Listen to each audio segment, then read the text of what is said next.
খ্রিস্টেতে শ্রদ্ধাভাজন প্রিয়জনেরা, কুমারী মারিয়া স্বামী সাধু যোসেফের মহাপর্ব দিবসে আপনাদের প্রত্যেককে শুভেচ্ছা এবং অভিনন্দন জানাই। ৩য় শতাব্দীর বেশ সময় পর্যন্ত মণ্ডলীতে সাধু যোসেফের প্রতি ভক্তি এবং শ্রদ্ধার রীতি গভীরভাবে শুরু হয়নি। যিশুর জীবনে যোসেফ যে কত গুরুত্বপূর্ণ ভূমিকা পালন করেছেন তখনও তা অনেকেরই স্পষ্ট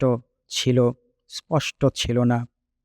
যদিও সাধু যোসেফ একজন ধার্মিক ব্যক্তি হিসেবে পরিচিত ছিলেন, সময়ের প্রয়োজনে পবিত্র আত্মা মানুষের কাছে সাধু যোসেফের জীবনের মাহাত্ম্য তুলে ধরেন ও তার প্রতি মানুষের হৃদয়ে ভক্তি জাগিয়ে তোলেন। মানব মুক্তির ইতিহাসে প্রবক্তা বা ভাববাদী ও মারিয়ার কথা আসে সব সময়, কিন্তু অতি সঙ্গোপনে নীরবে নিবৃত্তে সাধু যোসেফ যে মহানায়কের ভূমিকায় অবতীর্ণ হয়েছেন তা দৃষ্টির অগোচরেই ছিল। পবিত্র মঙ্গল সমাচারে তার ভূমিকা যে কত মহান তা ভাববার বিষয়। খ্রিস্টেতে শ্রদ্ধাভাজন প্রিয়জনেরা, মতিলিখিত মঙ্গল সমাচারে ১ অধ্যায় ১৬ পদে সাধু যোসেফের পিতা হলেন যাকব। সাধু যোসেফ ছিলেন একজন সাধারণ মানুষ, একজন কাঠমিস্ত্রি, নাজারেতের একজন বাসিন্দা, কিন্তু ঈশ্বর তার উপর অসাধারণ এক দায়িত্ব অর্পণ করেছেন। তিনি হন যীশু খ্রিস্টেরই পালক পিতা এবং পরবর্তীতে মা মারিয়ার রক্ষক। বাইবেলে আমরা দেখি সাধু যোসেফ খুব কম কথা বলেন, কিন্তু তিনি ঈশ্বরের কথা মনোযোগ দিয়ে শোনেন। স্বপ্নে ঈশ্বর যখন তাকে নির্দেশ দেন তিনি দ্বিধা না করে তা পালন করেন। আমাদের জীবনেও অনেক সময় ঈশ্বর নীরবে কথা বলেন, আমাদের হৃদয়ের মধ্যে বিবেকের মাধ্যমে। আমরা কি সেই কণ্ঠ শুনতে পাই?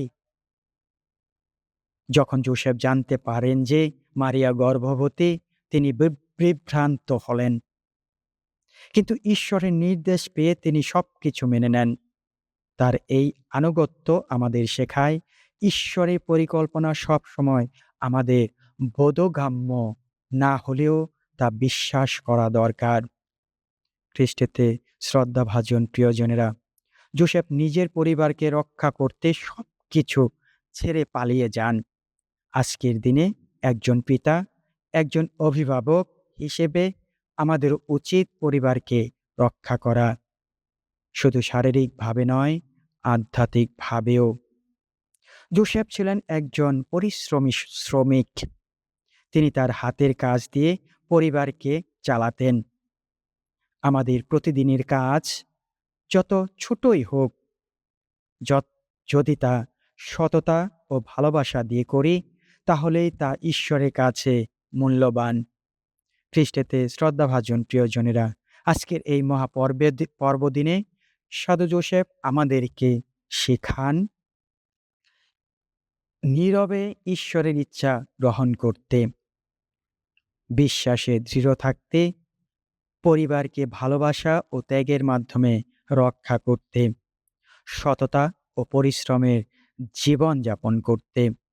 আজকের এই পর্বদিনে মহান সাধু যোসেফের মধ্য দিয়ে প্রার্থনা করি, হে সাধু যোসেফ, তুমি যেমন নীরবে ঈশ্বরের ইচ্ছা পালন করেছ, আমাদেরও তেমন বিশ্বাসী ও দায়িত্বশীল হতে সাহায্য করো।